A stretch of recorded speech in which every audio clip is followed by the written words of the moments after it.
everybody, and welcome back to another year of Writing the Rapids. I'm Joe Bielecki. This is the show where I talk to writers about writing. Those writers have been recommended to me by writers who have previously been on the show. In the case of this month's guest, Sara Matson, she was recommended to me by Jay Beesimer. Sara Matson's poems can be found in the journal Petra, Daily Drunk Magazine, Bone Bouquet, and elsewhere. Sara has been nominated for a Best of the Net award and lives in Chicago with her husband and cats. You can find her links in the show notes. Before I get into the show proper, I'll remind you that you can support us over at patreon.com/noisemakerjoe. For just $2 a month, you get these episodes a little bit earlier than everybody else. If money's tight, that's okay. Just post about the show. Tell one person about this episode. Like, comment, subscribe if you haven't, and then go about your day. That's all I need. Now, without further ado, let's get into my conversation with Sara.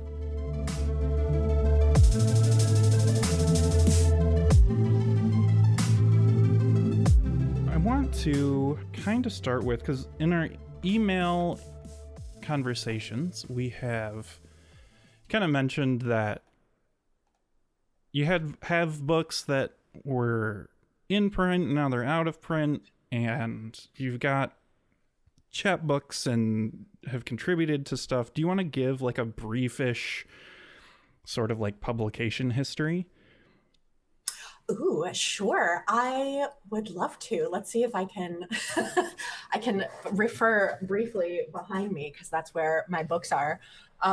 My first full-length book came out in 2021, and that was with a now defunct press. So RIP to them. But that was Personal Fashion. And that was my first foray into what I consider to be longer form poems, just insofar as that I tend to just do like staccato strikes in and out. And Personal Fashion, especially the second half of the book, was more of a long form experiment. Like, let's see if I can make one unified voice out of all these little different articles of clothing, we'll say, and kind of stitch it together. And I think it worked out pretty well. Yeah, I think so as well. And that was Swallowtail Press, right? Correct. Yes. Yes, because I know Kavar. We played a few sessions of D&D together because we're... That's fantastic. Kavar is such a lovely human, and I know that they were also disappointed by the dissolution of the press. But I know they're out there doing amazing things, so I feel really lucky to have gotten to know them early on in their like PhD career. I'm like, yeah, cool. Like, it's just neat to see friends and people you've worked with succeed. What a treat. Yeah. And then you contributed to a novella called All the Colors of the Dark. Yeah, it was such a fun project. I really love working with Ali Johns. He's based out of Hong Kong, and like me, is a real aficionado of anything strange and weird.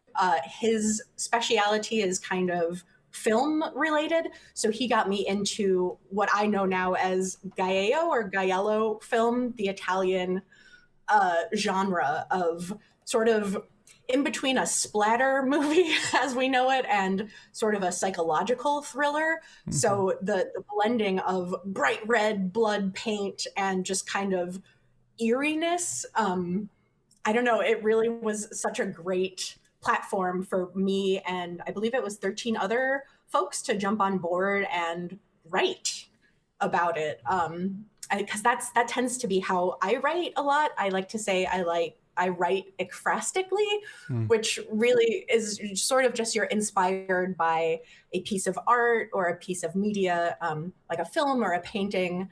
And I love to write like that because I internalize what I'm seeing with the film, for example, and I'm able to like break it down in my mind. I'm like, oh, what does this look like to me? How do these textures sound if they were words? So it's really fun to play around. And I think something like a vintage film medium really lends itself to getting totally weird with it.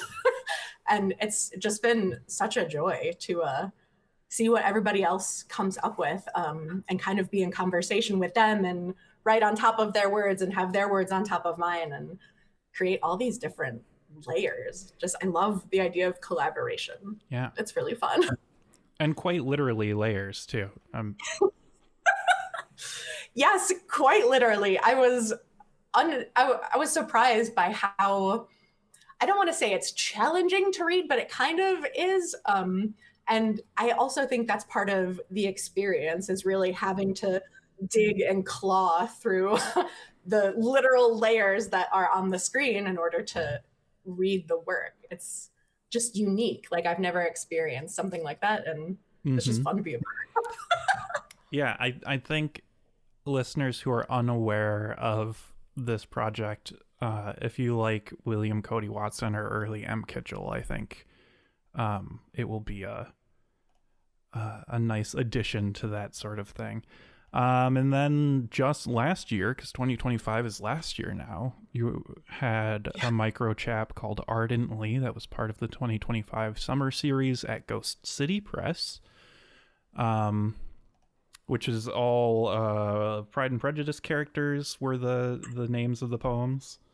Yes, exactly. I am a huge action movie fan and horror movie, splatter movie. So my version of romance, my very narrow enjoyment of it, is distinctly through period pieces. And especially if they end happily. I just think it's very joyful. So Ardently for me was my love letter to these strong female characters that seem kind of static, even though they've been redone in movies and plays. It's just nice to, I don't know, there's so much that can still be drawn out of her work. And I just like the sort of duality of being like, oh, well, I can name you 10 Dolph Lundgren movies right now. But also, like, yeah, let's talk about girly feelings and stuff. It's very, it's just very enjoyable. And then finally, Pity Milk Press just released like within the past couple of hours as of recording. It looks like a collaborative chapbook. Yeah, it's so great. My friend Genevieve de Guzman, she said it reminded her of a poetry blind date.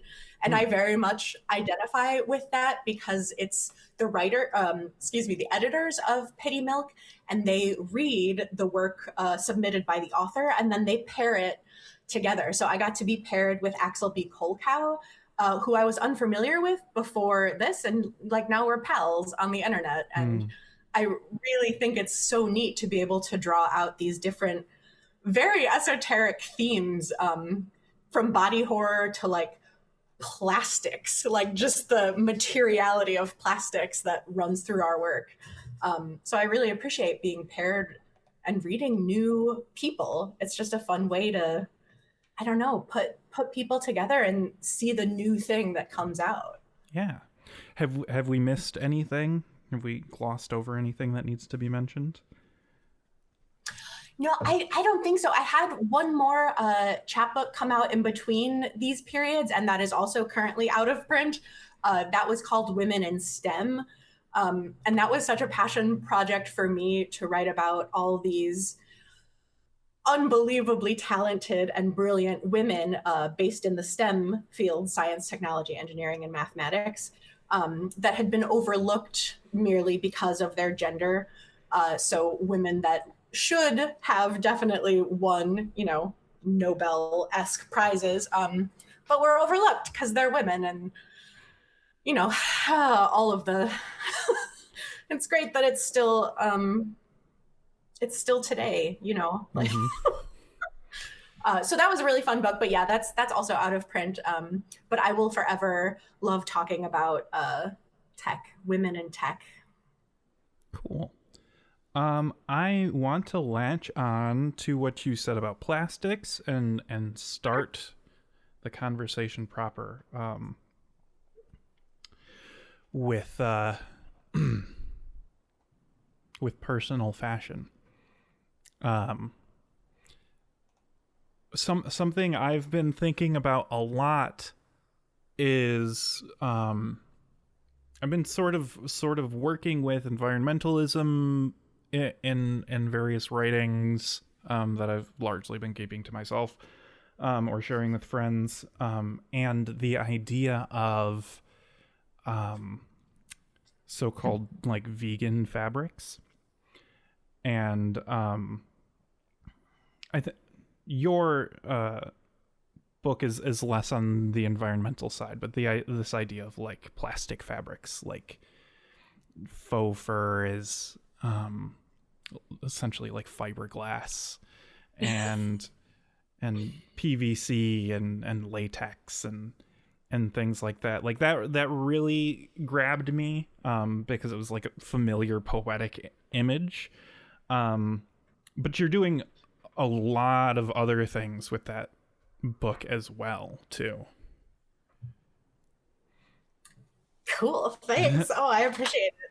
I love that idea. I mean, abjectly, let's say, that an article of clothing that you really love, a polyester bedspread, will be here for generations after we're gone. And it just makes me think about that particular article of clothing or object just as having a life far beyond what we would use it for. Like, yes, maybe I'll have this polyester blanket for my lifetime, and then I'll go, and then it will, I don't know, take on a different form and still be forever.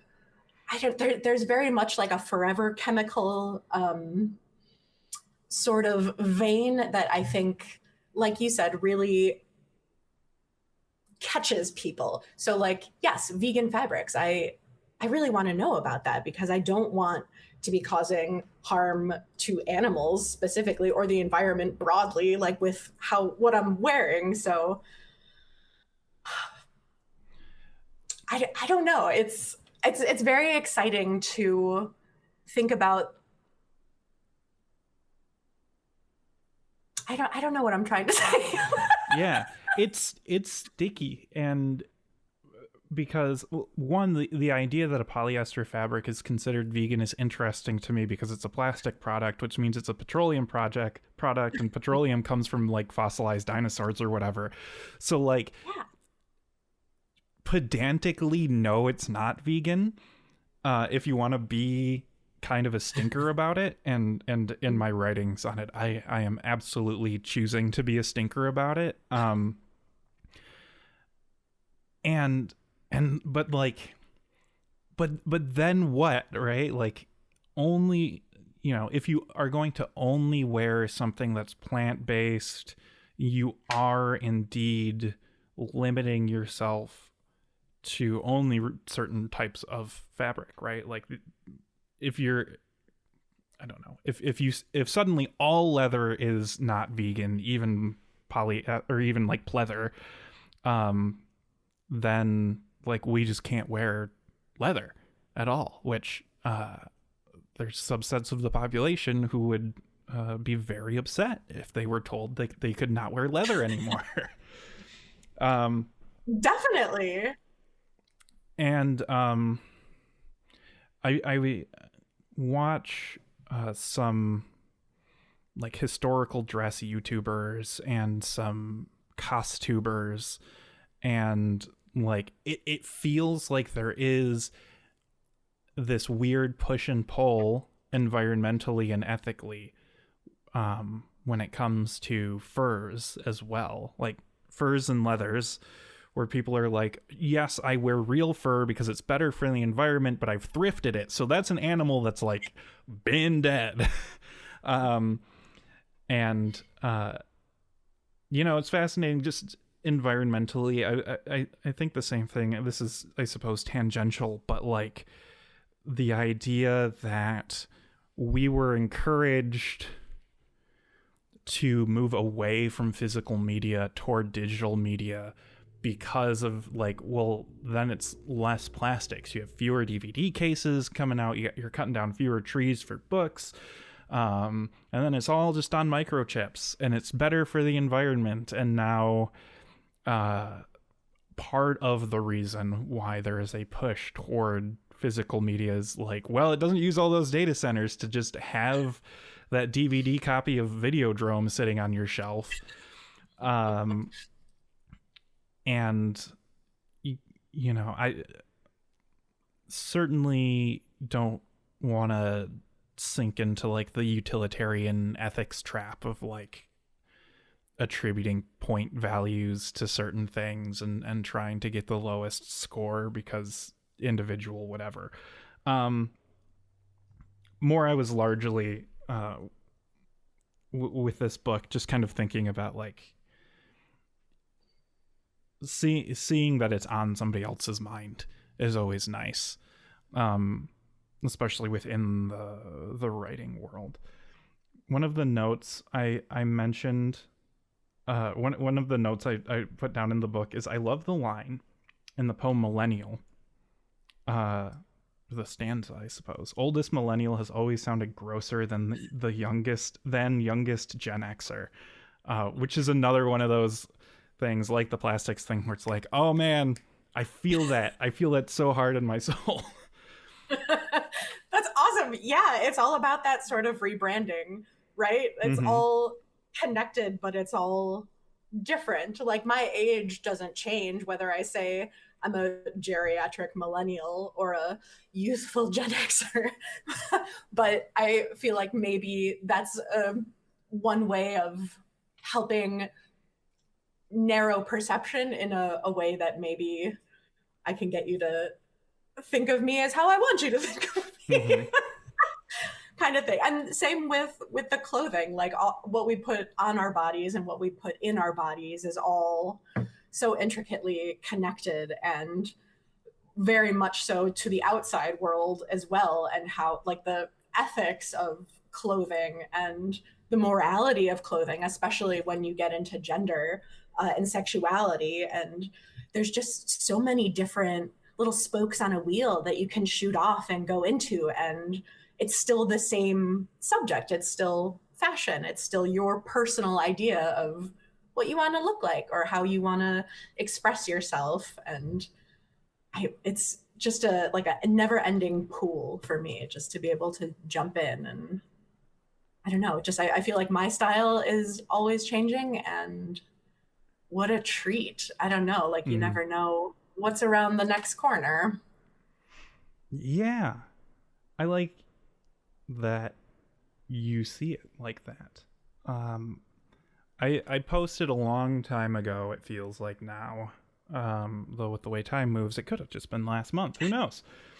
Ages ago, or yesterday, I posted something like, I'm just going to see all clothing as costume. And Jay was like the first person to like that. And I have seen every episode of Project Runway thanks to my wife. And so cool. I have opinions about fashion.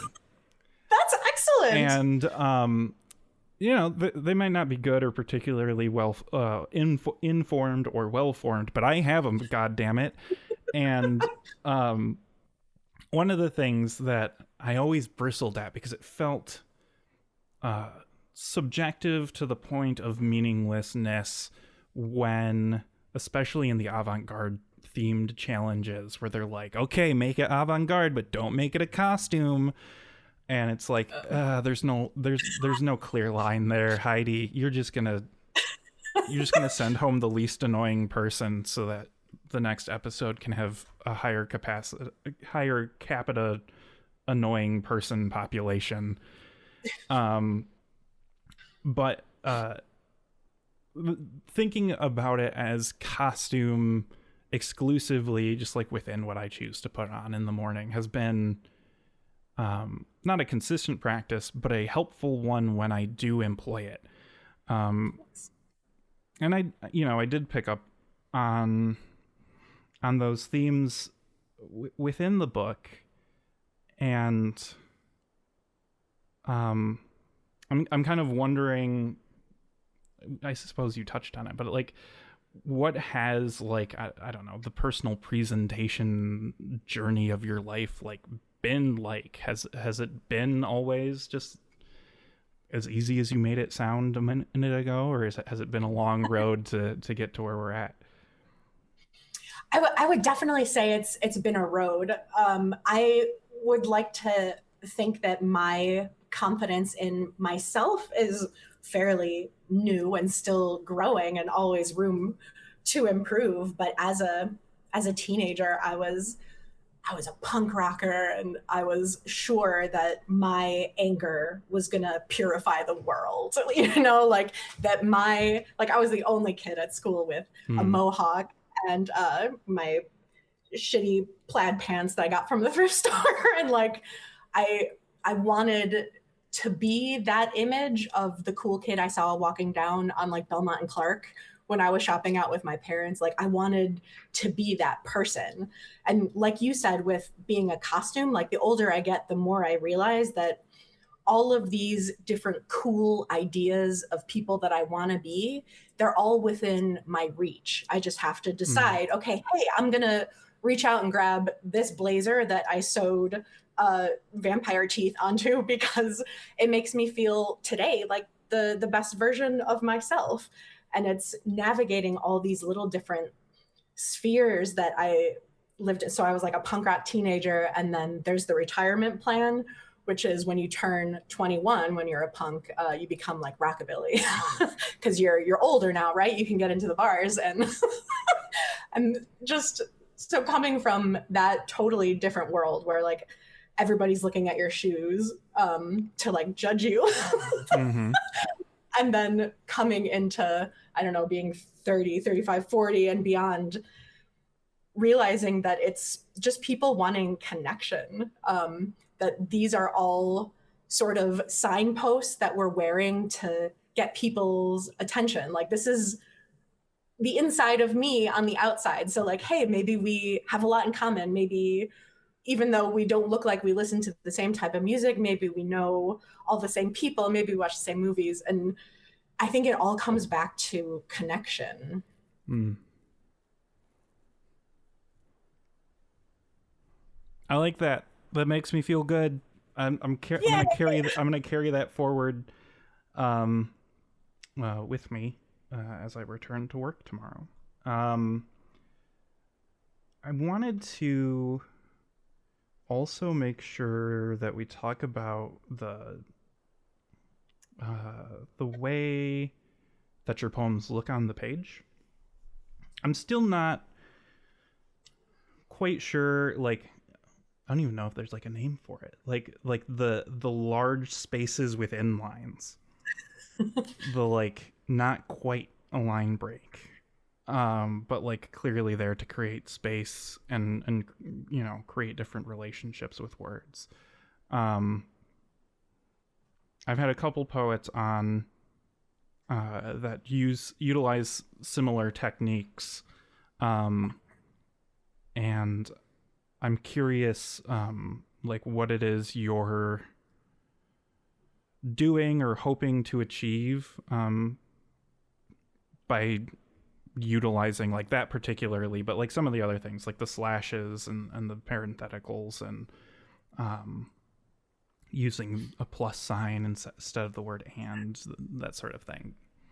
Yeah, cool. Thanks. I really have a lot of fun with it. I like to credit Olivia Cronk a lot with how I sort of came into myself and my own style, where so we all have the same in English, the same 26 letters to work with, right?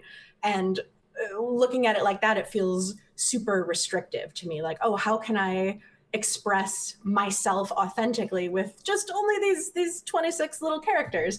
So I was like, what if they were placeholders? What if it's standing in the way of? So sometimes the way I like to use slashes denote to me, if I'm going to be reading it aloud, that perhaps this would be a place to fill in with a sound, whether that be clapping or foot stomping or snapping or just a small gesture to let the audience know, like, oh, this is something's happening here.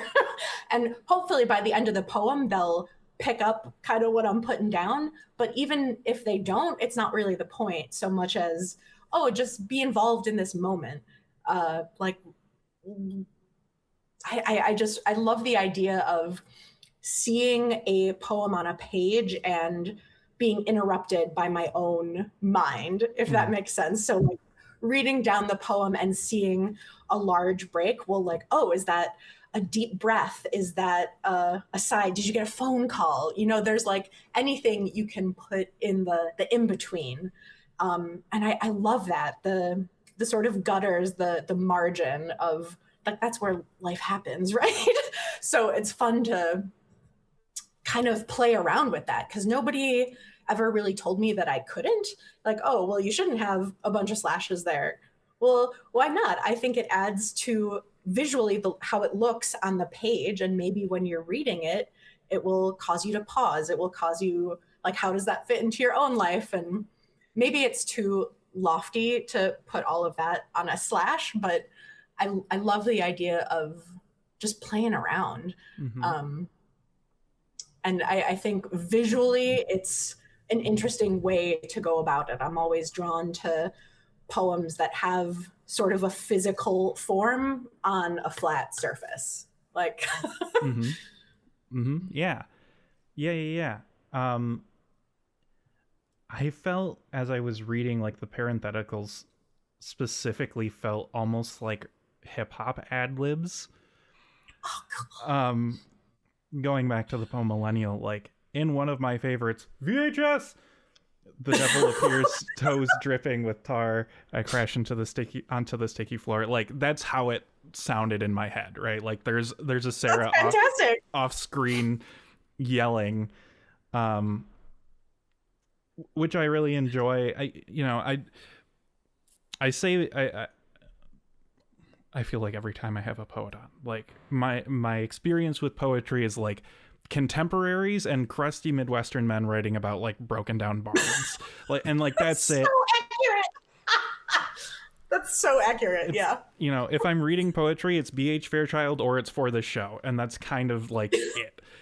And which is quite the right. And you know, it's essentially the duality of my soul. It's like, you know, leftist gender weirdos and the grumpiest grandfather ever. And I would have treated they're the same individual. You know, as I watch some of my trans friends get older, I'm starting to realize that all roads lead to bird watching. Oh my goodness! Yes. What a delight. It's true. My regular girl group chat, it's me and 3 other women. We talked for 20 minutes about birds yesterday. What a goddamn delight. Like they're dinosaurs that we get to see. It's just magical. Yeah, it's bird poems all the way down. You can't escape it. Yes. Doesn't matter. So it's like the first thing they'll tell you in poetry class is like, don't use the birds. It's cliched. Sorry. You can't escape the birds. It's birds all the way down. The birds and the moon, they're gonna talk to you. Like you can't, it's unavoidable. So I guess my point is that like I don't have a confident like, oh, I see this is all coming from, you know, I noticed, I'm starting to notice I've had so many Chicagoans on this show. And I'm starting to realize that a lot of you all know each other. That like there is for me a Chicago poetry style. Oh, cool. And again, maybe it's just because of the way the show works. Like maybe if I were to randomly ask Chicago poets on, maybe I would see more diversity. But like if you showed me a poem like yours or a poem like Olivia's, I'd be like, without telling me who wrote it, I'd be like, I bet that person's from Chicago.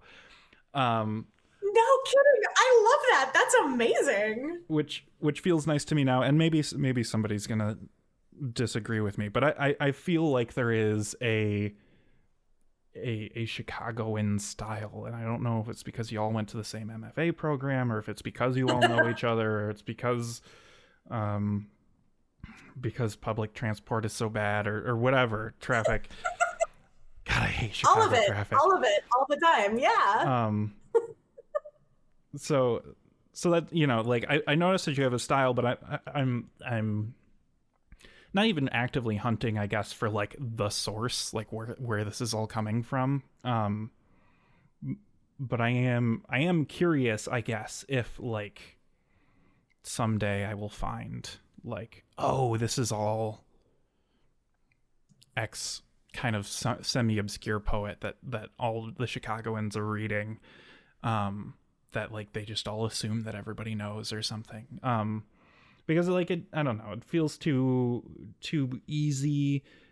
It feels too incorrect to be like, oh, this is probably just downstream of like E.E. Cummings, or this is a sort of like post alt-lit sort of, you know, this is the part of alt-lit that we like held on to, that we found useful, or whatever. But like, I don't know, maybe you have an insight as to the sort of aesthetic features within your milieu.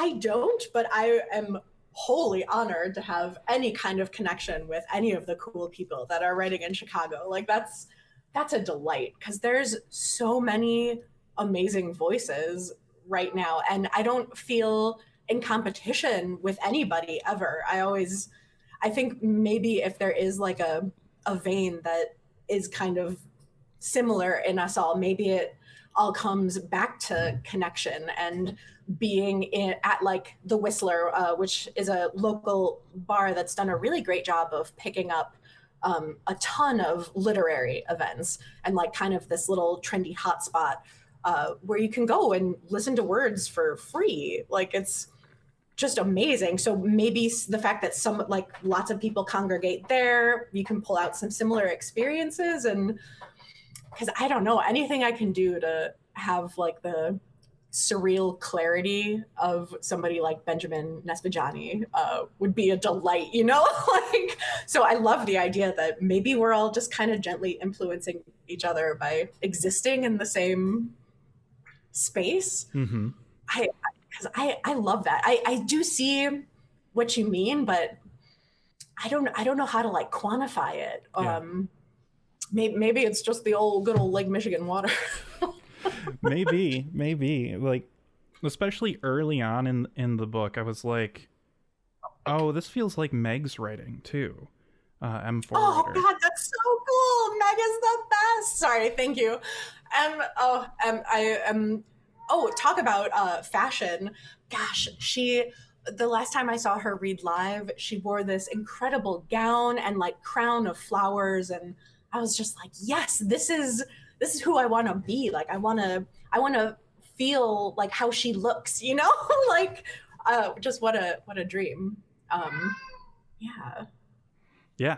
No, she is something else. Yeah. So yeah, like again, and maybe this is because I have the pleasure of kind of like looking in from the outside, but not very far outside, right? Like, again, I feel like a quarter of the people I've had on are from Chicago. And, you know, maybe it's also just simply because I'm looking for, not even looking for, just subconsciously yearning for like the regionality to come back into writing, or to just notice it. I recently read a book called From Warm Center to Ragged Edge, which was like a highly academic look at how the literary structures of the coasts kind of tore away at the Midwest through the sort of mid-century of the 1900s. I don't necessarily agree with like everything he said, but he made a lot of really good points. I don't necessarily think I could throw myself into being a regionalist. But like, mass media and the coasts kind of dominating culture, and a sort of aesthetic distaste for provincialism and like place-based writing, especially like certain, like, I don't know, prioritizing certain types of place-based writing away from other types of place-based writing. And so now again, that like culturally we are on this cusp away from mass media. I think we're right at the start of it, and toward looking in at local communities and going to events and whatever. That, maybe I'm looking to find it. But yeah, it definitely feels like there is a Chicago flavor among at least people who get it recommended to me on this show. I love that. Is the flavor like a loaded Chicago dog? Is that how you would describe it? I think Chicago poetry is probably better than Chicago food. There's a meme. I'll take it. That's fine. I love. That's funny. There was a meme I shared in the group chat that was essentially like, take a dish and completely mess it up and then just call it Chicago style. What, you don't want your pizza to be a casserole? Come on. No, I don't. I want my pizza to be a pizza. Yeah. I also want to go back to what you said about period pieces, because that's interesting to me. I wouldn't, well, I don't know. Would I say that I hunger for period pieces? I feel like you and I are kind of unified on this idea that like B horror movies is where it's at when it comes to watching film. But every once in a while, like the 2020 Emma just hits real good. And yes. For as staunchly anarchist as I am, there is something really fascinating about watching the portrayal of a dinner party where everyone is following a bunch of rules. And how maybe it's because as an artist you look at how limitations breed innovation, and so the way that people communicate things without expressly saying them within a period drama or period romance kind of tickles the poet brain a little bit.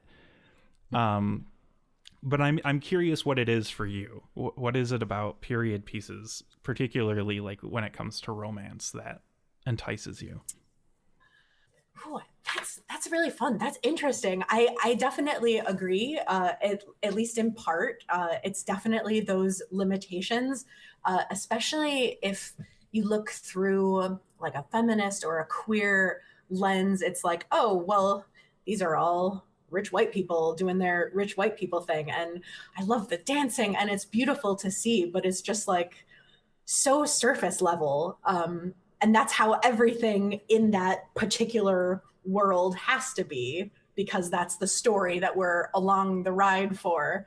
And it's just very, very fascinating to me. I rewatching the 2020 Emma, when she's on her little pram and had just insulted Miss Bates, and there's just this convergence of emotion, and I think it's something that I really feel connected to if it's a period piece. Like I'm not interested in drama from right now. We live it, right? Our world is totally kind of fucked. So to be able to have my sort of sense of modernity and place it on top of these very antiquated rituals, it feels like I can learn something new about myself. Mm-hmm.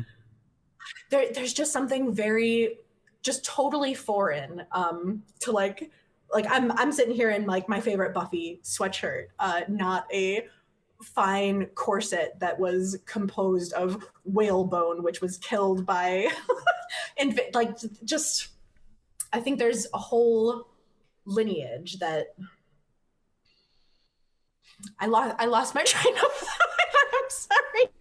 I'm thinking about whale bones now and like just the depth of, there's just so much going on and you can kind of take from it whatever you want, Mm-hmm. which is exciting. Whereas more modern pieces, especially drama, I feel like, no, this is, it wants you to feel like this, like you should feel like this way. And if you don't, you're not imbibing the media correctly. Mm-hmm. And I don't feel there's that same sort of pressure with things that are set Regency era or 1700s. Like, it's just fascinating to me. Yeah. Yeah. There's, especially with, we got the new season of Bridgerton coming out soonish. One of the things I think all the time while watching that show with my wife is one, screw these people. Holy cow.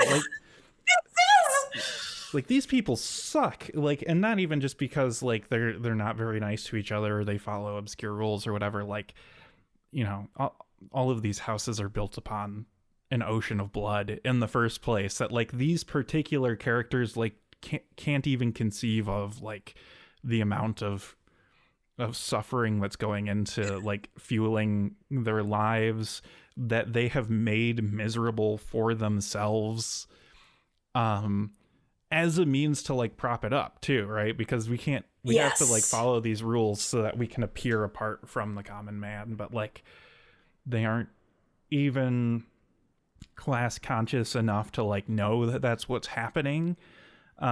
So it is this delightful like morally gray thing, but then also like it is nice to watch people fall in love against all odds.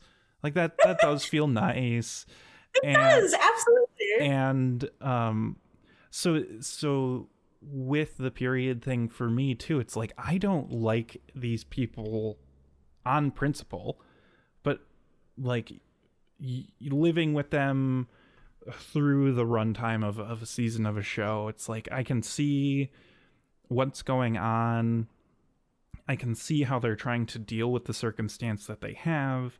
I also understand that like the suffering that the oppressor brings to the oppressed is rooted in their own suffering, because they refuse to just like live a good peaceful life even though they have every opportunity to. Yeah. So yeah, like I think the idea too that you can kind of mine different things from it is interesting as well.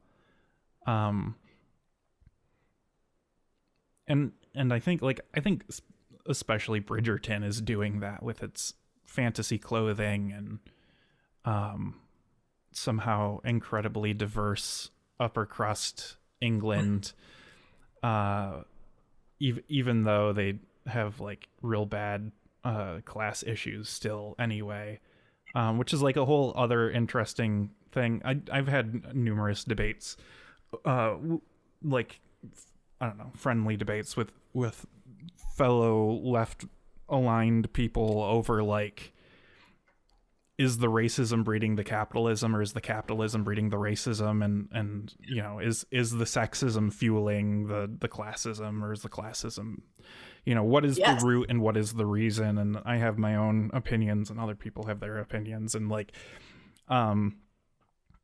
so like Bridgerton does an interesting thing with that by kind of like removing but also not removing, because there's always like a line where it's like, well, if the queen wasn't black, none of us would be rich either. And yeah, that's yeah, something about that. I also just like how you can have it be fantastical because most people don't know very much about the period anyway, right? Yeah. I think about, it's not a romance, but the movie The Draftsman's Contract is a favorite of mine. And there's a couple shots from the movie. There's a couple costumes where, and again, I don't know if this is historically accurate or not, but like the neck ruffs are feet in diameter. And yeah, I like how like aesthetically you can make it a fever dream. And I feel like Bridgerton does that. Like Bridgerton is an absolute like visual fever dream on top of everything else. Yeah, that's going because we don't know that everything wasn't coated in rainbow and this beautiful lighting. Like, why not? Yeah, absolutely. So like with Ardently, kind of talk about with this, I don't know, background that we've laid, like talk about constructing that chapbook too. Especially, you said that you kind of do like a staccato sort of attack, going through and doing this more conceptual thing. Yeah, it's fun. I reread quite a few of Jane Austen's books, and then got into the film adaptations, because there are many, and there are also TV like miniseries, and a lot of great stuff that the BBC produced, sort of specifically from like 98 to 2008. There was a ton of really wonderful actors doing their thing, putting on those britches. And so when I was watching the movies, because I reread the books of Jane Austen in the winter just to kind of feel that warmth. It's very that pastoral, like, oh yes, we're going to put on our hats and go for a stroll in the beautiful countryside. And when there's 8 inches of snow on the ground, it feels really warm and nice. So to be able to watch that, I just started breaking it down in my mind, which is kind of how I write. So I'll watch the film, and as I'm watching it, I like focus on little tiny things, like say the pearls in the hair of a character, like, and what is it about those pearls? How did those pearls come to be there? Like, what do we know about this person that has pearls in their hair? We can assume they're wealthy. There's just a lot of really fun ways you can go. So for me, it's about kind of getting them to merge and finding my voice in that. So that's kind of squirrely sounding, but like watching something and then breaking it down. Like, what does it sound like to me? What does it sound like in my brain? Because it's not like what it sounds like on the screen. It's totally deconstructed. And I just like to play around with that and find what it's saying to me, I guess, and why, and just why. Like, why is this what's jumping out at me? And I love to explore that. And for me, it was these really well-known women characters that I was finding out new stuff about. Like, oh, and what a treat to be able to have these very classic things that maybe everybody knows about Emma, but like there's just that je ne sais quoi that I want to like bottle and capture and like share. Mm-hmm. Yeah. So what does writing a poem look like for you? With that in mind, like, are you writing and then editing? Are you kind of like listing images and then arranging? Is there a secret, more dangerous third thing?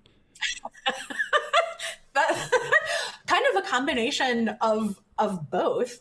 I tend to write with like corporeal stuff first. I'm a pen and notebook person, to like get down what, like the raw amalgamation of what I'm breaking down in my head. So I get all that onto the page, and then I edit as I bring the poem from my notebook to the computer. and then begin like another editing process. But there's in between the notebook and the computer, I think is where there's like little storms happening, because that's how I end up with the editing process. So it feels very it feels very scrambled, because that's kind of how I am as a person. But it makes sense. There's like these objects. There's a paper, there's a pen, and then there's all that in between, and then I just try and pluck it out and get it on the page. Okay. That makes sense. One of the things about the so-called Chicago style of poetry is that it feels very edited to me, right? And I think that's because of the way that it looks on the page, where things like, you know, you got to choose how many times you're hitting the space bar between words on the same line and things like that. Like if I'm going to use 2 slashes or 3 slashes or whatever. I don't want to make it sound like I feel like it's trivial. Because I don't. I have seen Chicago people edit. Those who I'm closer to. Like I've been in Google Docs while things are happening, and it's like, okay. Oh wow. You know, stuff is considered, and people are taking stuff very seriously. Whereas barbarians over here in Grand Rapids are just slapping things on the page. I don't know about that. It's me. I'm the barbarians. Like the idea of like playing around with a poem, to me, is something I can't easily conceive of. For instance, this idea of like, I'm gonna have the poem on the page, and then I'm gonna take a line and I'm gonna take it out, or I'm gonna take this line, I'm gonna move it down, or I'm gonna turn it into 2 lines or 3 lines, or I'm gonna take the second stanza and make it the third stanza, and take the third stanza and make it the first stanza, or something like that. Like that as a process of like, I don't know, writing after drafting, which I guess is editing, is something that is like not how my poetry writing process is. And having like literally never taken a poetry class before, sat in on a poetry workshop before, but having sat in, like having taken writing classes and been in fiction workshops and stuff, like it's, I think it's the difference of like, like speaking Polish and hearing Russian spoken or something like that, where it's like I can kind of see what's going on. Like I can kind of imagine what you mean by this, but like that is not. It is alien to my process, in general. So like, that's, I don't know, like that's something I always kind of wonder about, and like try to encourage people to be more. I love the cat meows. Just constant. I'm sorry. No, it's so great. It's so great. I'm sure if someone were to go through and make a supercut of my dog barking, even after I've gotten pretty good at like hitting the volume knob, I'm sure it would still be minutes long. So don't worry about that. So like, I don't know. I want to try to. I'm always trying to figure out how to like really get people to take something so like effervescent, like writing and editing poetry, and like really make it concrete for me. Which some people are maybe unwilling to do. Some people are maybe even unable to do, which I say kind of like, I say affectionately, right? Yeah. Like, I think about it like music is a good analogy, right? Like, because if you are like well acquainted with the neck of a guitar, you can kind of intuitively know where to go, where to put your fingers, and how to strum to get the emotion you want. But there's also people who can like sit down with a pen and paper and like write out a chord progression who do the same thing and have like very specific like reasons why. Yeah. And both ways are equally fascinating and valid to me and whatever. So like,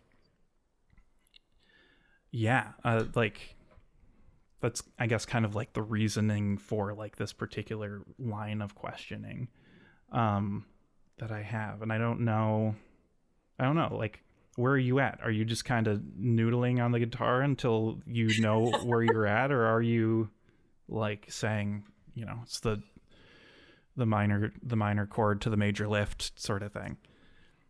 Oh no, it's definitely a trial and error. I wish I had a concrete system that I could employ to like generate material in any kind of like reasonable way instead of just being like, hey brain, you feel like writing today?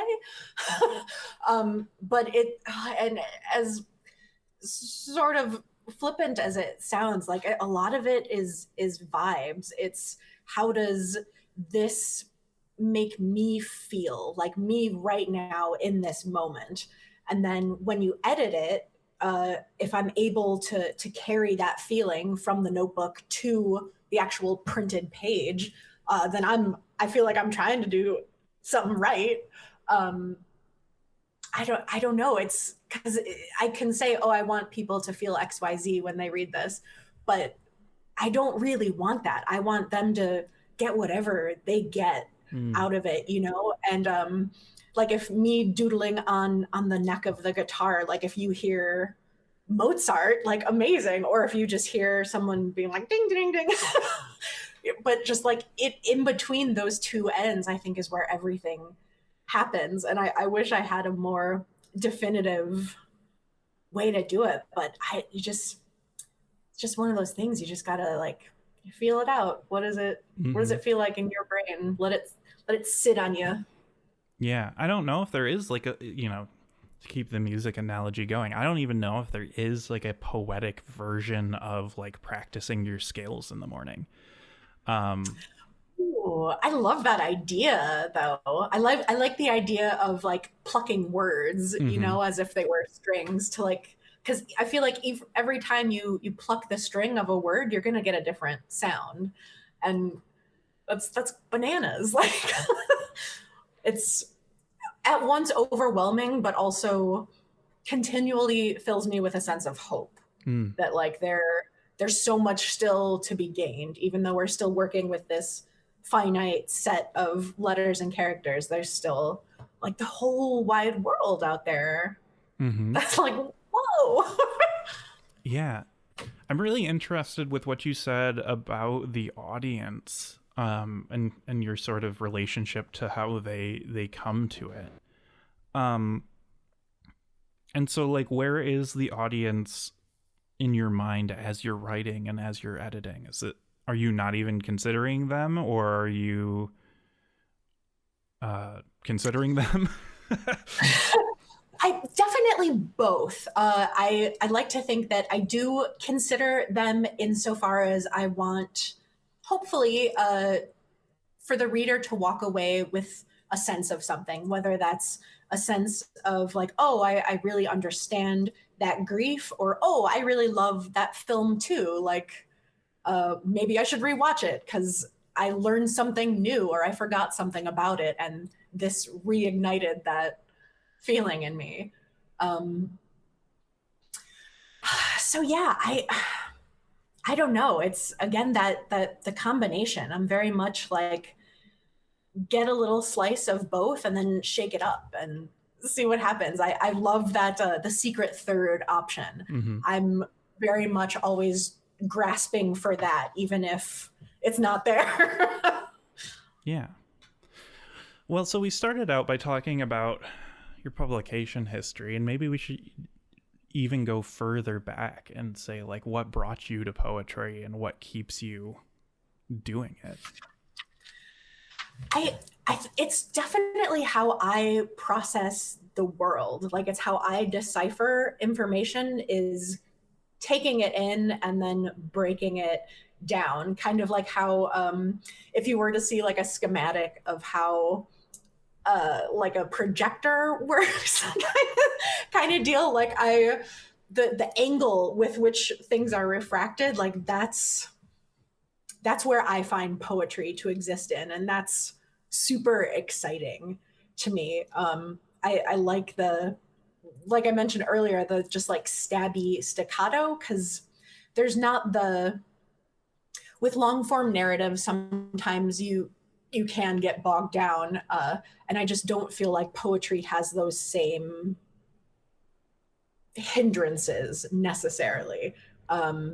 It's kind of representative of like the now, like this particular moment. Oh wait, that moment's already gone. Okay, so maybe it's this oh wait, now that moment's gone too. So it's very like ephemeral. I don't know. I relate to it because it can be whatever you want it to be. There's no wrong answer. And growing up, there were so many wrong answers. Like, oh, that's not how you should dress. That's not what you should think or believe. And it's like, well, that's all bullshit, isn't it? Like, you can pull out from it what you can, and what a dream. Like, I don't know. So it can be, when I think about the audience, and when I think about poetry, they're like very one and the same. It's just this whole process, this whole little bubble that I'm constantly trying to crawl my way into and out of.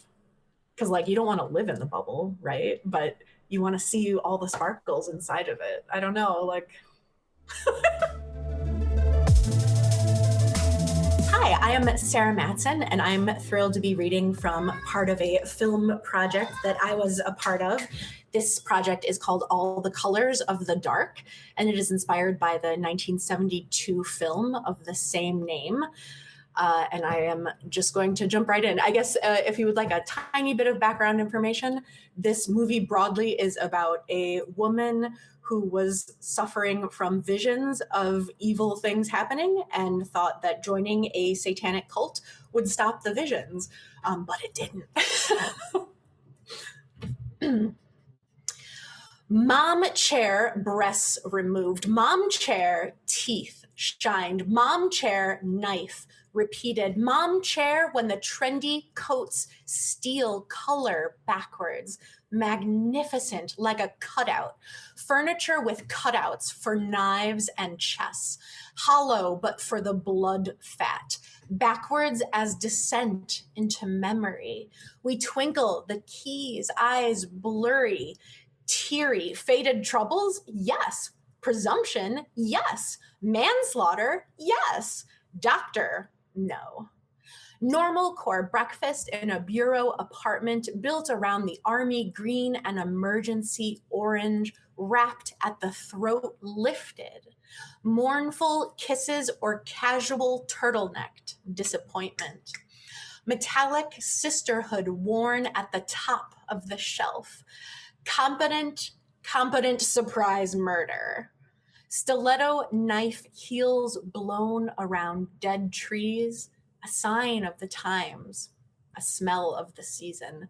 Does being alone in the dark bother you? Sniffing between the scenes, familiar but violent acid jazz, familiar but vibrant, like a shadow, drag my eyebrows across my face, shave and drown me, zoom into the empty chair syndrome, empty chair syndrome, syndrome.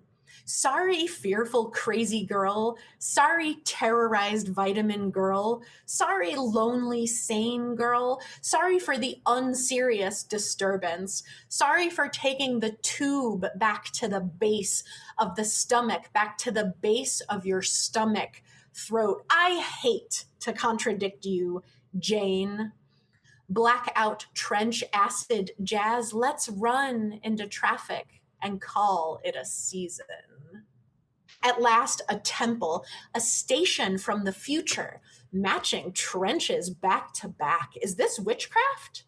Is this witchcraft? Is this witchcraft? Shot in the dark hunger. You say picture, but mean film. Join the pant-free variety, clinging to the safety of rain and its wetness. Next stopped acid jazz in the leather weather, tumbling from camera flash antics. The soundtrack sells me an audio recording of conquest and cheap supplements. Wipe up, park bordered by oblivion like my heart. I watch fog settle in your loud, pleading, matching like my heart. Who are all these similar beauties with simple, earnest names? Leaded glass indoors. Sarcastic sexism wears lace, chokers matching. We sit with exposed breasts, but relaxed like a ruffle at lunch. Camera sound, Jane. Kitchen window burn, Jane. He's coming to get you, Jane. God damn it, Jane. There are no warnings. No smoky elevator unravel. Only panic knock. Then nothing.